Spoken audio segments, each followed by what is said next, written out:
Hello tout le monde, j'espère que vous allez bien. On se retrouve aujourd'hui pour une nouvelle vidéo qui est mon organisation financière.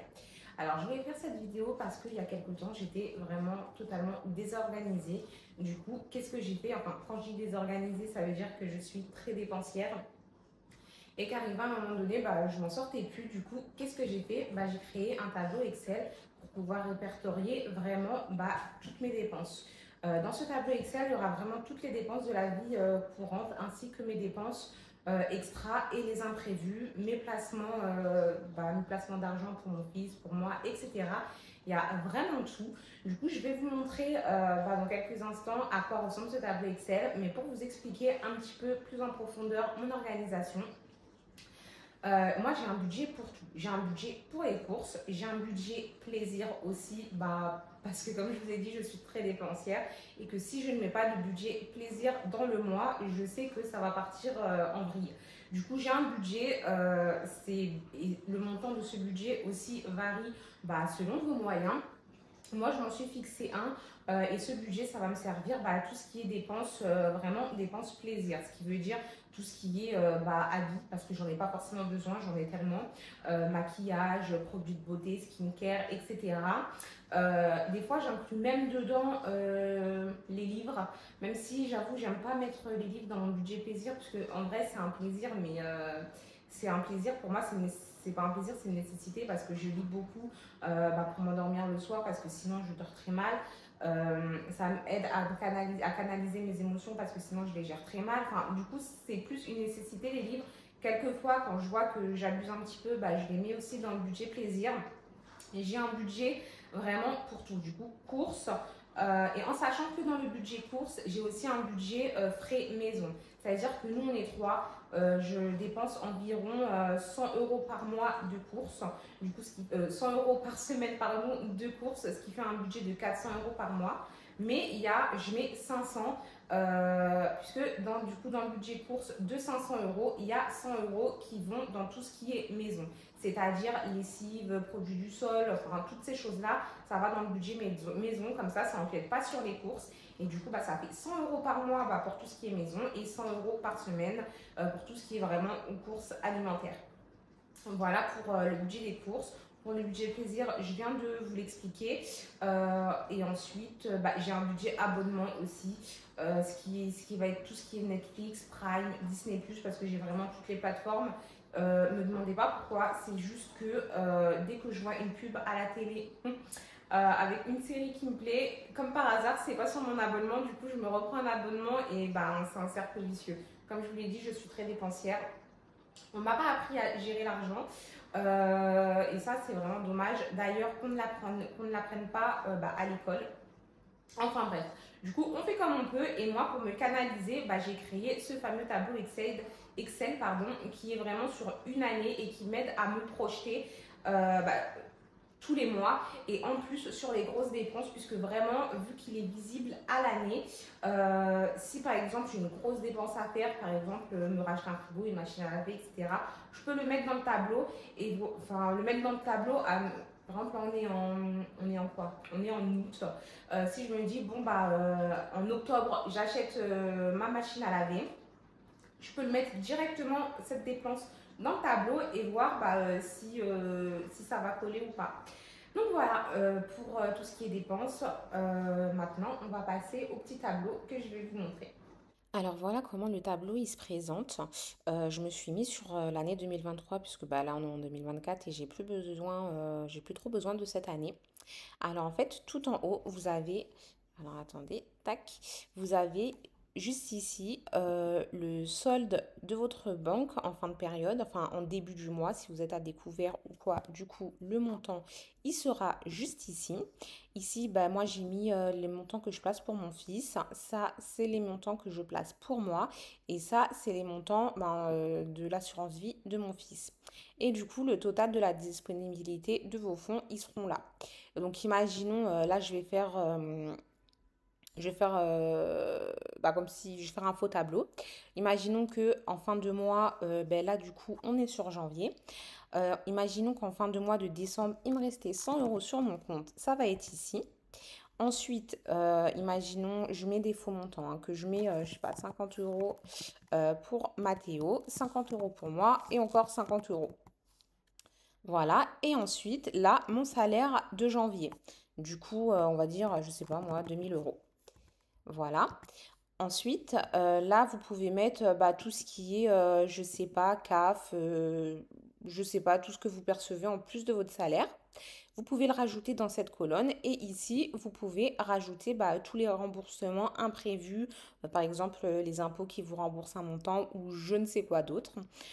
Du coup, là, ça va être vraiment tout ce qui va arriver, bah, tout ce qui est sur votre compte. Du coup, là, il y a le total de ma paye plus de ce que j'ai eu en fin de mois de décembre ou si j'aurais été à découvert, et ben de 100 euros par exemple, et ben vous voyez là, j'ai changé. Du coup, ici, ça change aussi et tout en bas aussi et vous allez comprendre pourquoi. Je remets les 100 euros histoire bah, qu'on commence pas l'année sur une mauvaise note. Du coup, là, vous avez compris. Et ensuite, ici, toutes les cases, bah, c'est pour toutes les dépenses bah, de la vie. Le loyer, par exemple, 500 euros, on va dire. EDF, je sais pas, je vais mettre 50 euros. Bouygues, 50 euros. Enfin, voilà, ainsi de suite. Bah, écoutez, on va mettre 50 euros un petit peu partout parce que de toute manière, j'ai pas les montants exacts de ce que je paye. Mais en tout cas, oui, il y a une case loyer, EDF, tout ce qui est... Bah, moi, j'ai deux cases, une SFR, une Bouygues pour le téléphone de mon fils plus la box. Moi, mon téléphone, il est chez SFR. Du coup, j'ai mis bah, deux cases. Après, si vous, bien sûr, évidemment, si tout le monde chez vous est chez un seul opérateur, vous mettez qu'une case. Ensuite, bah, il y a tout ce qui est assurance. Moi, dans les assurances, je mets bah, tout ce qui est assurance bancaire puisque bah, il y en a pas mal. Ensuite, les impôts, forcément, les impôts, c'est pas tous les mois. Du coup, bah, c'est à partir de septembre, il me semble. Du coup, bah, je vais commencer à la remplir à partir de septembre et puis elle restera vide le reste de l'année. Ensuite, caisse des écoles, bah, c'est tout ce qui est cantine, etc. Virement permanent, bah, c'est les virements qui basculent en début de mois sur les comptes ici là-haut. Transport Navigo, bah, c'est tout ce qui va être bah, la carte Navigo de mon fils et la mienne. Du coup, comme j'ai dit, je mets 50 partout, comme ça vous verrez à la fin. Tac.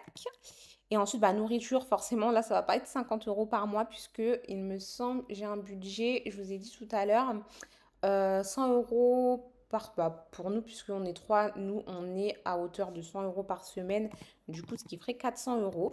Ensuite, les abonnements, ça va être tout ce qui est bah, abonnement Netflix, Prime, toutes ces choses-là. Je mets 50, mais je vous avoue que j'en ai pour beaucoup plus. Après, ça, c'est moi personnellement, parce que j'ai des abonnements à la Fnac pour tout ce qui est Excel, Word et assurance pour tout ce qui est appareil électronique. Je vais mettre 50, hein, mais c'est beaucoup moins, il me semble. Mais on a dit on mettait 50 partout. Autre plaisir perso, c'est j'ai un budget en fait pour parce que je suis très dépensière comme je vous ai dit au début de la vidéo. Du coup, en fait, mon budget personnel pour tout ce qui va être de me faire plaisir dans ce qui est habits, maquillage, etc. Bah, j'ai un budget exprès pour pas dépasser parce que sinon je peux tout dépenser. On va dire que c'est 200 euros, c'est un peu plus, c'est sûr. Pour les animaux, bah, c'est 100 euros. Et puis là, bah, ça s'est effacé. Mais là, c'est autre dépense normalement, il me semble. Voilà, bah, parce qu'il y a tous les mois, on a des petites dépenses aussi imprévues. Et ça, du coup, je le remplis au compte-gouttes. Toutes les semaines, je fais un petit récapitulatif sur mon tableau. Et au compte-gouttes, je mets les montants bah, qui ont été, qui sont sortis pour les imprévus. Imaginons là, du coup, je vais dire, bah, cette semaine, j'ai eu 15 euros d'imprévus. L'autre semaine, j'en ai eu 20. L'autre semaine, j'en ai eu 60. Voilà. Du coup, là, pour le mois de janvier, on va se dire que là, c'est la fin du mois et je sais que il me reste 305 euros sur mon compte. Voilà. Du coup, peut-être que le premier mois, c'est assez superflu puisque on n'a pas une réelle vision. Mais après, vous allez voir que pour les mois précédents, normalement, bah, on met ici, si vous avez un salaire fixe, moi, c'est pas mon cas, mais j'arrive quand même à jauger. Euh, je mets directement tout ça sur... Oh, j'ai fait une erreur. Je mets directement tout ça sur tous les mois. Voilà. Enfin, je vais pas faire tous les mois parce que sinon ça va faire un peu long. Mais vous voyez le principe là également tous les mois. Et en fait, ici, mon solde en fin de mois de janvier, je le remets du coup ici. Euh, 305. Tac. Et vous voyez qu'ici, et bah du coup, ça s'est déduit. Et imaginons que on garde les mêmes dépenses et normalement pour beaucoup de choses, c'est les mêmes dépenses tous les mois, à peu de choses près. Juste cette case, bah, comme je vous l'ai dit, c'est vraiment pour les imprévus, ça va changer. Mais si vous faites ça vraiment à l'année, vous aurez un visuel ben, sur toute l'année. Voilà, ça c'est ma petite organisation. Je vous avoue que là, j'espère que vous comprenez ce que je veux dire parce que du coup, je l'ai pas fini. J'ai pas continué sur tout le mois, mais là, par exemple, il reste 510. Du coup, là, on va mettre 510 également. Et encore une fois, ben, ça se décompte juste ici. Et pareil, si ici vous êtes à découvert, bah du coup, ça va changer également ici à chaque fois, puisque bah, tout se déduit. Vraiment, tout se déduit.